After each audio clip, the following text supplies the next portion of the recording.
AIMIM प्रमुख असदुद्दीन ओवैसी ने सीमांचल में 4 दिन की न्याय यात्रा निकालकर साफ इशारा कर दिया है कि वो महागठबंधन में शामिल होने को तैयार है, पर सिर्फ 6 सीटों की मांग पर अड़े हैं। वो ये कहते हैं कि अगर उनकी मांगों को नजरअंदाज किया गया तो इसका फायदा बीजेपी को भी पहुंचेगा।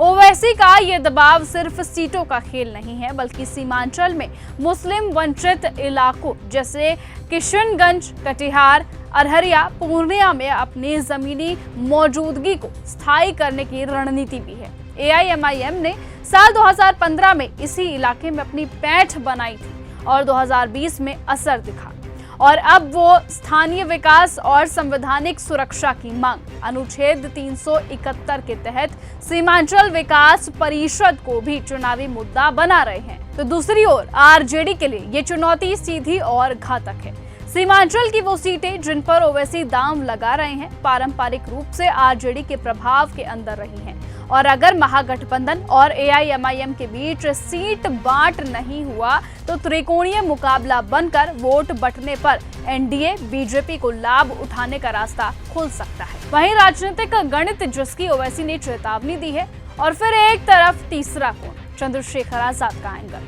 पिछले महीने में चंद्रशेखर आजाद की पार्टी और एआईएमआईएम के बीच राजनीतिक समीकरणों पर बार बार चर्चा हुई, और कुछ सियासी माहौल में ओवैसी और चंद्रशेखर आजाद के संभावित तालमेल की खबरें उभरती रही। ऐसी चर्चाएं ये बताती हैं कि ओवैसी यदि महागठबंधन से सहमति नहीं बना पाए तो वो वाम और सामाजिक न्याय आधारित संगठनों के साथ विलय की तलाश कर सकते हैं। यानी जिस तरीके से पिछले महीने ये चर्चा जोरों पर थी कि चंद्रशेखर आजाद और असदुद्दीन ओवैसी गठबंधन कर सकते हैं, इस तरह की चर्चाएं और अब ज्यादा तेज होने लगी हैं। इसी घड़ी में ओवैसी के सामने 2 साफ रास्ते दिखते हैं, एक चंद्रशेखर आजाद का, तो दूसरी ओर तेजस्वी यादव की अगुवाई वाले महागठबंधन में शामिल होकर सीटों का सौदा करना, और साथ ही सीमांचल में आरजेडी एआईएमआईएम का संयोजन बनाना। और दूसरा, यदि महागठबंधन ने 6 सीटें नहीं दी तो स्वतंत्र या फिर वैकल्पिक रिश्तों की ओर बढ़ाकर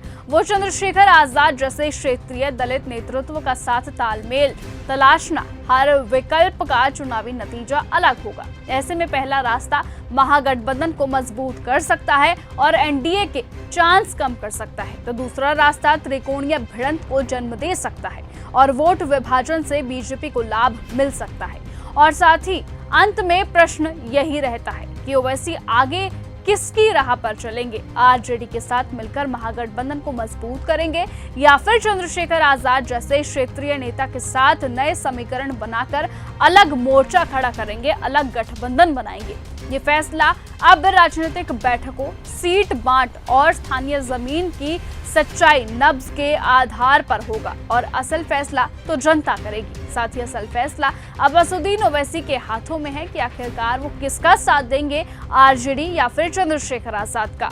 और साथ ही आपको बता दें कि जिस तरीके से असदुद्दीन ओवैसी का ये फैसला बेहद अहम है, ये फैसला क्योंकि आने वाले बिहार के चुनावों को पूरी तरह से बदल सकता है, इसीलिए इस फैसले पर अब सबकी निगाहें टिकी हुई हैं। फिलहाल आज की इस खबर में सिर्फ इतना ही। देश और दुनिया की तमाम बाकी खबरों से ऐसे ही जुड़े रहने के लिए आप बने रहिए और ऐसे ही देखते रहिए न्यूज़ कंगा। साथ ही आप क्या चाहते हैं कि आखिरकार असदुद्दीन ओवैसी किसका साथ दे, उसका नाम कमेंट सेक्शन में लिखना ना भूलें। अगर आपको ये हमारा वीडियो पसंद आया हो तो इसे लाइक और शेयर करना बिल्कुल ना भूलें। साथ ही हमारे चैनल न्यूज़ गंगा को सब्सक्राइब और फॉलो जरूर करें ताकि देश और दुनिया की हर बड़ी खबर आप तक सबसे पहले पहुंचे।